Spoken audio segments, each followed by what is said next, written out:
పొగరుగా ఉండి అల్లరి చేసే పిల్లల వాళ్ళ పేరెంట్స్కి మనం అడ్వైస్ చేస్తాం. ఇంట్లో పిల్లలకి అర్థమయ్యేలా చెప్పి వాళ్ళని పెంచాలి. వాళ్ళు మొండిపట్టు పడితే వదలకూడదు. సింపుల్గా బతకడం నేర్పించాలి. ఇంకొకరికి హెల్ప్ చేసే మనస్తత్వం నేర్పించాలని చాలా చెప్తూ ఉంటాం. ఇవన్నీ నేనే అనుభవించేటప్పుడే పిల్లల్ని జాగ్రత్తగా పెంచడం ఇంకొకరికి అడ్వైస్ చేసినంత ఈజీ కాదని నాకు అర్థమైంది. అయినా కన్న పిల్లలకి ఏం కావాలని తెలుసుకునే విషయంలో చాలా మంది ఓడిపోయారు. మిగతా పిల్లలతో కంపేర్ చేయడమే తప్పు. నువ్వెందుకు వాళ్ళలా లేవు అనే ప్రశ్నని వదిలేయాలి.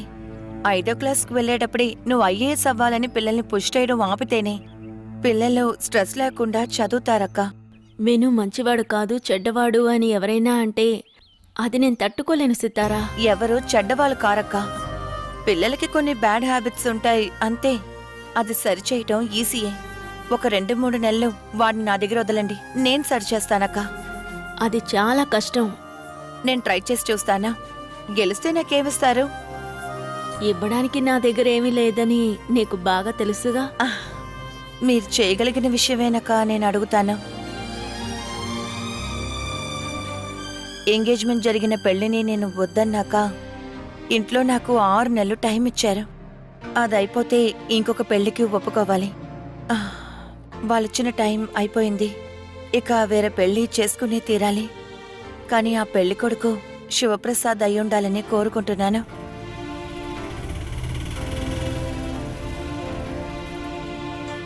నువ్వు రాయిషు అదిగో వచ్చేశాడు.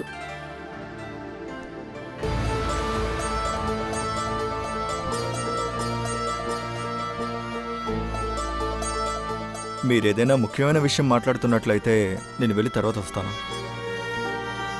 మేము యాక్సిడెంట్ గురించి మాట్లాడుకుంటున్నాం. అది అయిపోయింది కదా. హాస్పిటల్ నుంచి డిశ్చార్జ్ అయ్యి ఆవిడ ఇంటికి కూడా వెళ్ళిపోయారు. ఇంకా దాని గురించి మాట్లాడడానికి ఏముంది? అన్నట్టు ఇల్లు మార్చాలి అని అన్నారు కదా. జంక్షన్లో పోస్ట్ ఆఫీస్ వెనుక ఒక ఇల్లు ఖాళీగా ఉంది. అది ఇంతకన్నా తక్కువే.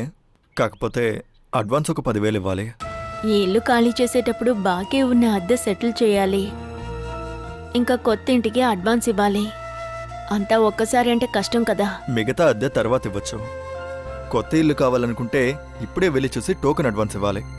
ఆలస్యమైందో ఇంకొకరు వచ్చేస్తారు. ఇంకో 2-3 నెలలు ఇక్కడే ఉందాం. ఆలోగా ఏదో ఒక దారి దొరుకుతుంది. దీని గురించి చెప్పడానికి వచ్చాను. మీకు గనక ఇష్టమైతే తీసుకెళ్లి ఇల్లు చూపిద్దాం అనుకున్నాను. ఇష్టం లేక కాదు, సడన్ గా ఇంకొక ప్రాబ్లం తల మీద వేసుకోకూడదని. సరే, నీ ఇష్టం. వెళ్ళిపోతున్నావా? నేనిక్కడ ఎక్కువసేపు ఉండకపోవడమే నీకు మంచిదే. నీతో సితారా ఏదో మాట్లాడాలట. వినడానికి నాకు టైం లేదు. నువ్వు చెప్పాలనుకున్నది చెప్పు. మీరు కూడా నాకు సపోర్ట్కి రండి. ఇది నీ లైఫ్. నువ్వు ఒంటరిగానే మేనేజ్ చేయాలి.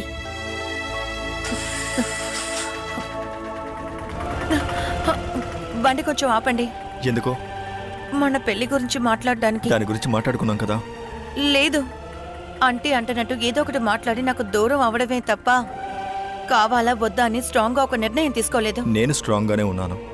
అది నేను యాక్సెప్ట్ చేయలేను అంటే? అంటే అర్థం ఏంటి? నేను నా బ్యాగ్ తీసుకుని రేపటి నుంచి మీ ఇంట్లో మీతోనే నేను ఉండబోతున్నా.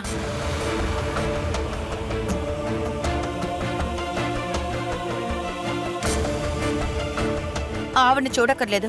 ఆవిడతో నేను మొత్తం చెప్పేశాను. మీరు మనస్ఫూర్తిగా నలుగురికి ముందు నన్ను పెళ్లి చేసుకోవడం ఒప్పుకోకపోతే నాకున్నది ఒకే ఒక దారే. డైరెక్ట్గా మీ ఇంటికి వచ్చి మీతోనే ఉండిపోతాను. నీ ఫ్యూచర్ ఎందుకు సితారా నా గురించి అడగొట్టుకుంటావు?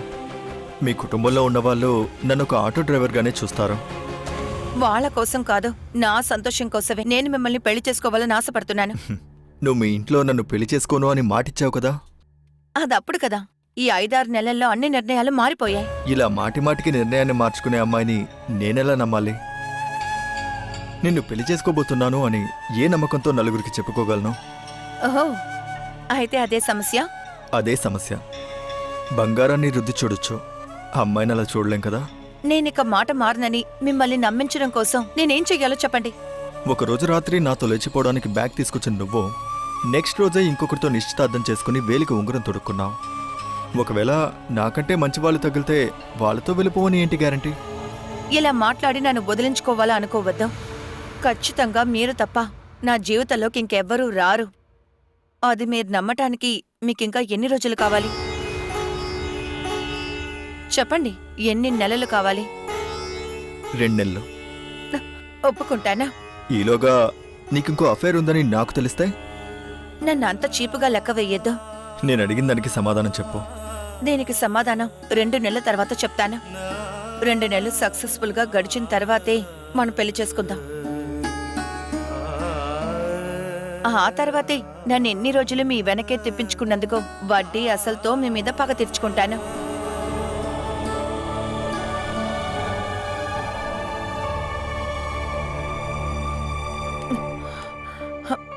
దీనికి బదులు నిన్ను ఎత్తుకుని తీసుకొచ్చుండాల్సింది. మ్మ్. భర్త కోసం త్యాగాలు చేసిన చాలా మంది భార్యలు ఇక్కడే ఉన్నారు. కానీ కాస్త వెరైటీగా నా భార్య కోసం కొన్ని రోజులు త్యాగం చేసే అవకాశం నాకిప్పుడు దొరికింది. దీన్ని త్యాగం అంటారు, బాధ్యత అంటారు. పేరు ఏదైనా కానివ్వచ్చు. వయసైన తర్వాత కూర్చుని మాట్లాడుకోవడానికి ఏవైనా ఉండాలి కదా. నీకు ఆరోగ్యం బాలేనప్పుడు నేను నిన్ను చూసుకున్నానని. అలా చెప్పుకోవడానికి ఏమీ చెయ్యక్కర్లేదు. మరి చేయకుండా నీకు ఇప్పుడే భర్త అవసరం ఎక్కువ ఉంది పిల్లమా. ఒంటరిగా ఏమైనా చేయగలవా నువ్వు? వంట చెయ్యాలి, పిల్లల్ని చూసుకోవాలి, భోజనం వడ్డించాలి, స్నానం చేయించాలి. హా. ఇక నేనే కదా చేయాలి. చూడండి, ఇదొక చిన్న విషయమే. దాన్ని పెద్ద చేసి పండగ చేసుకోవద్దు. నేను ఇవాళే అన్నయ్యకి ఫోన్ చేసి అమ్మని ఇక్కడికి పంపించమంటాను. అయ్యో వద్దమ్మా తల్లి, నిన్ను చూసుకోవడానికి నాకు 2 రోజుల అవకాశం ఇవ్వవే. అది చూసి పిల్లలు కూడా నేర్చుకుంటారుగా. తర్వాత అమ్మని పిలవచ్చు. ఇప్పుడు అమ్మ ఇక్కడికి వస్తే నీ ఈ పరిస్థితిని చూసి ఉన్న అన్ని గుళ్ళకి వెళ్ళి మొక్కుకుంటుంది. మొక్కుకున్నాక నేనే కదా వెళ్ళి తీర్చాలి. ఓ నెల్లాల పాటు శుభ్రంగా రెస్ట్ తీసుకో. మ్మ్. అన్ని పనులు నేనే దగ్గరుండి చేస్తాను. నాకు స్పృహ రావడానికి లేట్ అయినప్పుడు మీరు భయపడ్డారా? నీకు నిద్రమత్తు కొంచెం ఎక్కువ కాబట్టి లేటుగా లేస్తావని అనిపించిందిలే. ఊరుకోండి, నేను సీరియస్ గా అడిగాను. ఆ పరిస్థితిని ఎలా క్రాస్ అయ్యానని ఆలోచిస్తున్నాను. చెప్పాలంటే నేను చాలా భయపడ్డాను. కానీ అందరి ముందు నేనే డల్ అయిపోతే అందరూ బాధపడతారు. అందుకని చిన్న గాయమే తగిలిందని అందరినీ నమ్మించి నేను కూడా నమ్మాను. నువ్వు కళ్ళు తెరిచాకే నా ప్రాణం లేచొచ్చింది.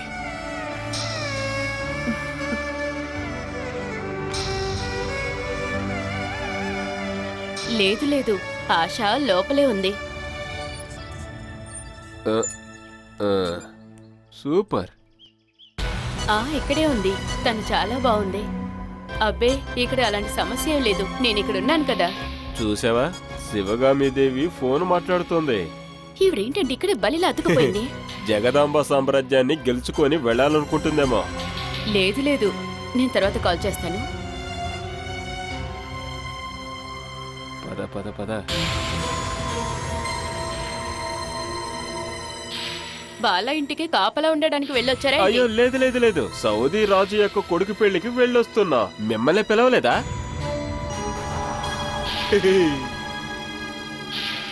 మీరెప్పుడు తిరిగి వచ్చారేంటి? ఈ ఇంట్లో ఉండేవాళ్ళు ఎక్కడికో బయటికి వెళ్లారని నాకు ఆశ ఫోన్ చేసింది. అందుకే ఇక్కడికి వచ్చాను. నాకైతే ఇంట్లో చాలా పనులున్నాయి. డబ్బు వచ్చే పనులు అయితే చెప్పండి, నేను కూడా మీకు సహాయం చేస్తాను.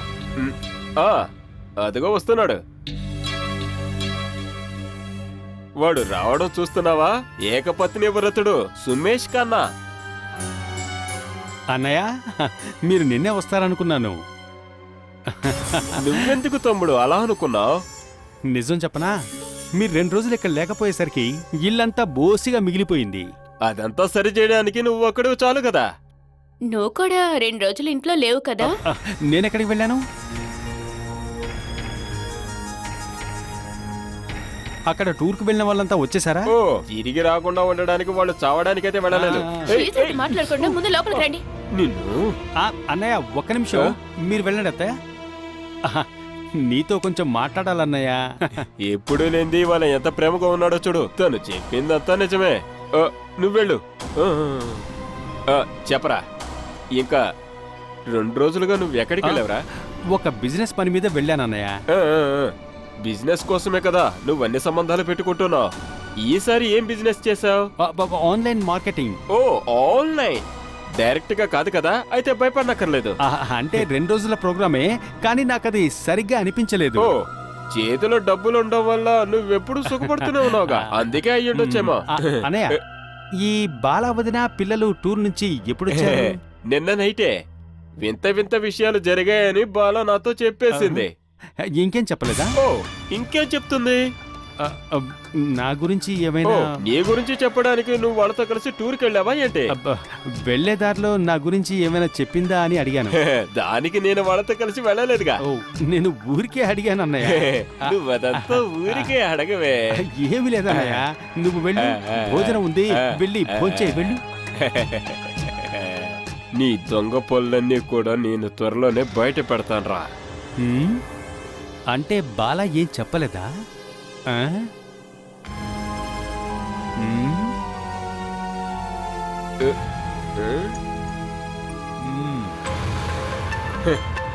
హ్మ్.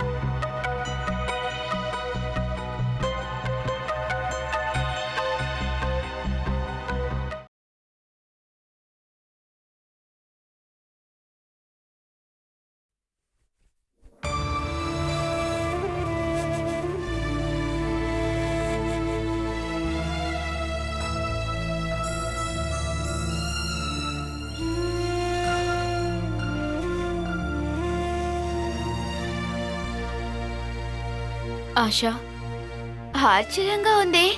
నేనేమనుకున్నానంటే ఇక మీద నాతో మాట్లాడరని. నేను నవ్వినా మీరు మూతి తిప్పుకొని వెళ్తారు కదా. కానీ అప్పుడు మమ్మల్ని చూసి ఎగతాళిగా నవ్వినట్టు అనిపించి చెప్పకుండా వెళ్ళాను నేను. మరి ఇప్పుడు మాత్రం ఎందుకు మాట్లాడటానికి వచ్చారు? అదేంటంటే ఇప్పుడు నేను చెప్పబోయే విషయం హడావుడిగా చెప్పేది కాదు. అయితే కాసేపు ఇక్కడికి వచ్చి కూర్చొని చెప్పండి, రండి. ఏం చెప్పాలనుకుంటున్నారు? మీ భార్యాభర్తల బంధం విడిపోయేలాంటిదే ఇప్పుడు నేను చెప్పబోతున్నాను. భార్యాభర్తలు గొడవలు పడకుండా ప్రశాంతంగా బతకాలంటే భార్యలు చాలా విషయాల్ని పట్టించుకోకుండా నటించాలంటారు. కానీ అలాగే కళ్ళు మూసుకొని ఉంటే మన జీవితం మన చేయి జారిపోతుంది. మీరు ఎవరి గురించి చెప్తున్నారక్క? తిప్పి తిప్పి చెప్పకుండా డైరెక్ట్గా చెప్పండి. నేను చెప్పబోయేది సుమేష్ గురించే. 2 రోజుల క్రితం బాలా పిల్లల్ని తీసుకుని టూర్కి వెళ్ళినప్పుడు వాళ్ళు స్టే చేసిన హోటల్లో సుమేష్ని చూశారంట. బాలా ఏం చెప్పిందంటే సుమేష్తో ఒక అమ్మాయి కూడా ఉందని.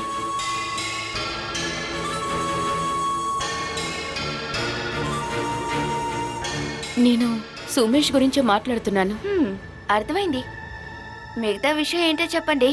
తర్వాత దాని గురించి అడిగినప్పుడు బాలాకి సుమేష్కి గొడవైందంట.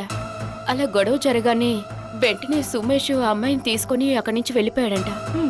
ఇది ఎవరు రాసిన కదా? బాలాక రాసిందా లేక మీరే రాసిందా?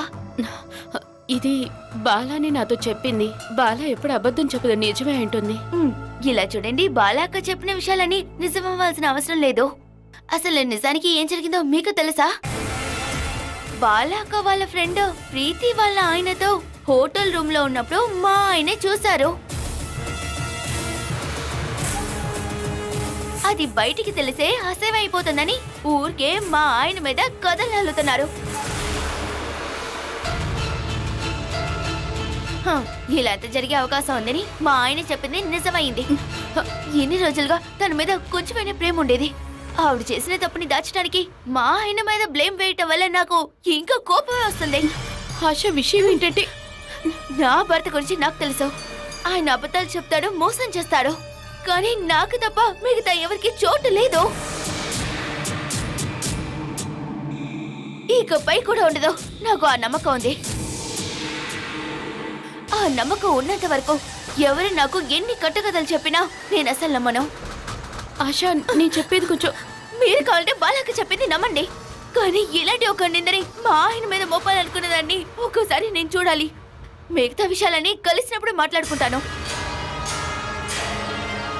ఇక మీద మా ఆయన గురించి మీరు ఇలా మాట్లాడేలాగుంటే నా దగ్గర మాట్లాడకండి.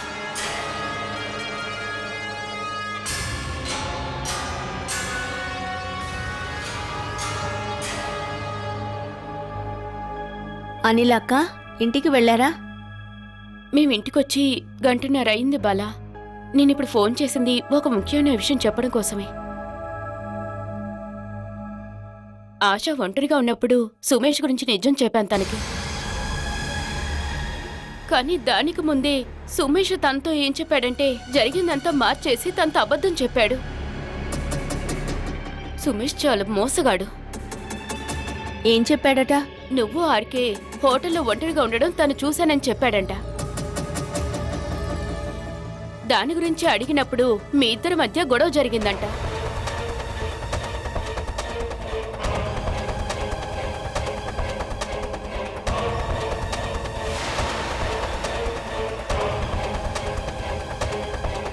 ఈ విషయంలో తప్పించుకోవడానికి నా గురించి ఇలాగే నీచంగా మాట్లాడుంటాడని నాకు తెలుసక్కా. ఇక ఆ విషయం వదిలేయండి.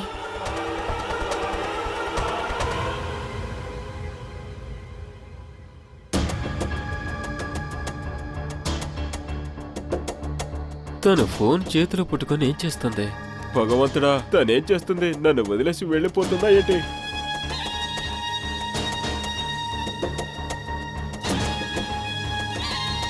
అయినా నువ్వేంటి ఎప్పుడు చూసినా ఫోన్ వదిలిపెట్టడం లేదు? నేను బాలకే ఫోన్ చేశానండి. ఎందుకు? ఇప్పుడే కదా మనం అక్కడి నుంచి వచ్చాం. సుమేష్ ఇంకో అమ్మాయితో హోటల్తో ఉన్న విషయాన్ని బాలా చూసిందని ఆశాతో చెప్పానండి. ఓరి భగవంతుడా, అసలు ఆ విషయాన్ని నువ్వెందుకు చెప్పావే? ఒక పెద్ద బాంబు పేల్చినట్టు అందరి ముందు చెప్పాల్సిన విషయమే ఇది. సుమేష్ వణికిపోవాలి. వాడిని గోబె మీద ఒకటి పీకి పిల్లని తీసుకొని ఆశ అక్కడి నుంచి వెళ్ళాలి. అలాంటి పరిస్థితుల్లోనే చెప్పుండాల్సిందే. ఈ విషయం కోసం ఇక్కడ ఏ బాంబు పేల్దలేండి. ఏమంటున్నావు? ఆశ సుమేష్ ని గుడ్డిగా నమ్ముతుందండి. బాలా మీద తప్పుందని ఆశ చెప్తుంది. అలాంటి కట్టు కదని చెప్పి సుమేష్ ఆశాని నమ్మించాడండి. ఓ, వాడు ప్లేటు ఇలా మార్చేశాడా? అయినా వాడి మనసులో ఒక చిన్న సందేహం మొదలై ఉంటుంది. ఇప్పటికైతే అది చాలు, మిగతాదంతా నేను చూసుకుంటాను. వాడు స్ట్రాంగ్ గా కొంచెం నా చేతుల్లో ఇరుక్కోవాలి. దానికంటే ముందు వాడితో ఉన్న ఆ అమ్మాయి ఎవరని నేను తెలుసుకోగలనా అని ప్రయత్నించి చూస్తాను.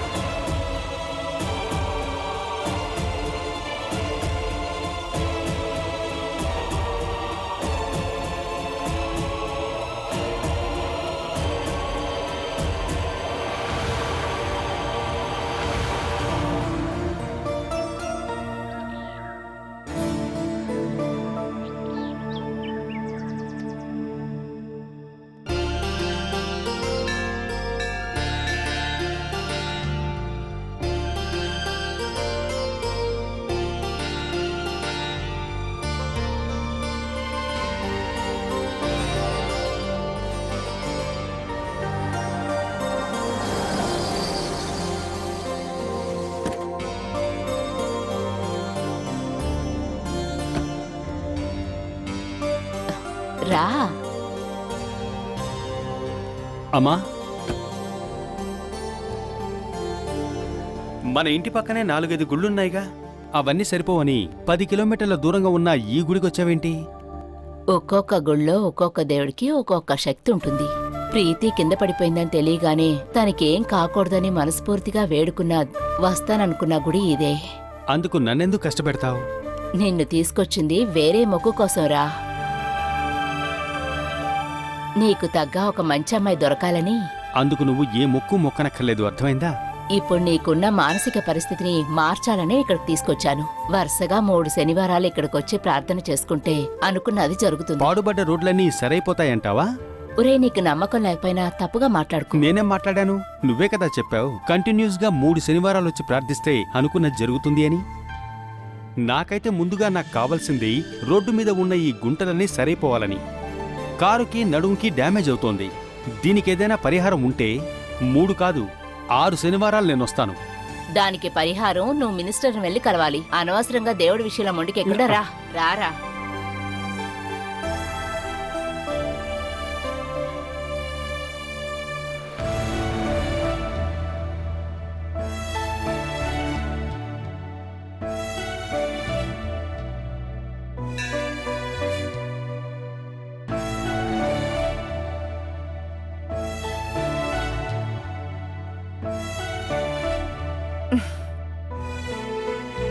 ఏంటి సార్ గుడికొచ్చారా? అవును. ఈవిడెవరు? మీ అక్కయ్య సార్? నేను వీడమ్మని. సారీ, అపార్థం చేసుకోవద్దు. నేను ఊరికే తమాషాకు అడగలేదు. ఇది నువ్వు మాత్రమే కాదు, ఈ విషయం చాలా మంది అడిగారు. అందువల్లే వీడు నన్ను ఎక్కడికి తీసుకువెళ్ళడనుకో. అమ్మా, నువ్వు వెళ్ళి దేవుడి దండం పెట్టుకునిరా, నేను కారులో ఉంటాను. అయితే మీరు మొక్కరా? భగవంతుడి శక్తి అని ఉంటే అది అన్ని చోట్ల ఉంటుంది. ఎక్కడుండి ప్రార్థించినా వినిపిస్తుంది. ఒకటి మీరు నమ్మండి, లేకపోతే నమ్మకండి. అంతేకాని దేవుడు ఉన్నాడా లేడా అని అనుమానించకూడదు. మనం బుద్ధి అనే స్కేలుతో నమ్మకాన్ని కొలవకూడదు. నమ్మకం అనేది మన మనసుకి సంబంధించిన విషయం. వస్తాను. ఉమ్.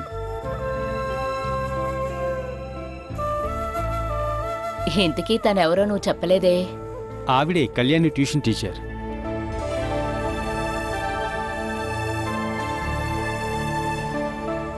ఓరి దేవుడా, తన కళ్యాణి వాళ్ళ టీచర్ అమ్మా. అది ముందే చెప్పొచ్చు కదరా.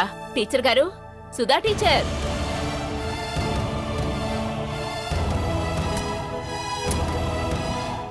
మనం కలిసే వెళ్దాం. నేను రెడీ.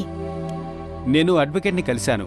పెళ్లి చేసుకోవడానికి ముందే వైఫ్ మెంటల్ పేషెంట్గా ఉంది అని ప్రూవ్ చేయడానికి సర్టిఫికేట్ కావాలి అని చెప్పారు. రోగాన్ని దాచిపెట్టి మోసం చేసి పెళ్లి చేశారని మనం ప్రూవ్ చేశామంటే డివోర్స్ ఇచ్చేస్తారు. అదెలా రెడీ చేస్తారు? నా వైఫ్ వాళ్ళ అమ్మా నాన్నకు తెలుసు, కానీ వాళ్ళు చెప్పరు. నా నెట్వర్క్ యూజ్ చేసి నేను వెతుకుతూనే ఉన్నాను. పెళ్లికి ముందు తను ట్రీట్మెంట్ తీసుకున్న హాస్పిటల్ గురించి కానీ ఆ డాక్టర్ గురించి కానీ మనకు తెలిస్తే చాలు, మిగతాది ఈజీగా రెడీ చేయొచ్చు. ఇంకా ఒక బిజినెస్ స్టార్ట్ చేయడం కోసం ఫ్రెండ్స్ దగ్గర నుంచి తీసుకున్న డబ్బుని తిరిగి ఇచ్చేయాలి. అది మాత్రమే నాకిప్పుడున్న ఒకే ఒక ప్రాబ్లం. ఆ డబ్బంతా నేనేస్తాను. అరే, నువ్వు ఇవ్వాల్సిన అవసరం ఏంటి? నాకు అవసరం ఉంది. ఇక్కడున్న అన్ని సమస్యలు తీర్చిన తర్వాతే నేను మిమ్మల్ని సొంతం చేసుకుంటాను. నేను ఇప్పుడు కూడా నీకు సొంతమేగా. ఈ దొంగ సంబంధాలు కాదు, రికార్డికల్ గా మీరు నాకు కావాలి.